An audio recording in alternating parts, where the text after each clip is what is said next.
Masud and brothers এবং হচ্ছে অগ্রণী ট্রেডিং কর্পোরেশন, তাদের সাথে আপনার ইউনিলিভারের দীর্ঘদিনের একটা ব্যবসায়িক সম্পর্ক ছিল। গত প্রায় 26 বছর ধরে তারা ব্যবসা বাণিজ্য করে আসছিল একটা এগ্রিমেন্টের মাধ্যমে।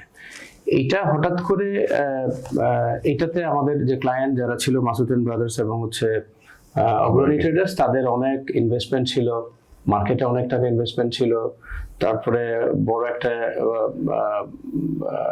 পোর্শন অফ ইয়ে ছিল যে অনেক লোক আমাদের অ্যাপয়েন্টমেন্ট ছিল, আমাদের আন্ডারে এটা নিয়ে কাজ করতো। তো এইটাতে হঠাৎ করে তারা 26 বছর পরে আউট অফ নাথিং একতরফা ভাবে তারা এগ্রিমেন্টটা বাতিল করে একটা চিঠি দিল। সেই চিঠিটা পেয়ে আমরা বললাম যে ঠিক আছে, আমরা এই বিষয়টা নিয়ে একটু কথা বলি। আমাদের এগ্রিমেন্টে সালিশের কথা বলা আছে, আরবিট্রেশন ক্লজ, ওটা অনুযায়ী আমরা একটা সেটেলমেন্ট করি। ওনারা সেটা ডিনাই করলো। এটার এগেনস্টে আমরা ইয়েতে গেলাম, আমরা জাজ কোর্টে মামলা করলাম, আরবিট্রেশন মিসকেস মামলা করলাম।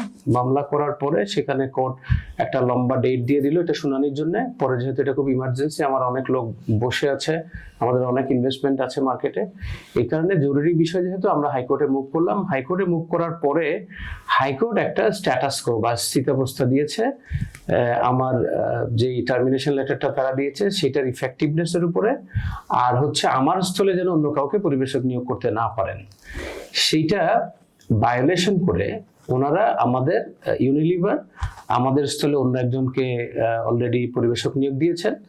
প্লাস আমাদের যে পারচেজ অর্ডারগুলো সেগুলো তারা ডিনাই করে কোনো প্রোডাক্ট তারা আমাদেরকে দিচ্ছে না।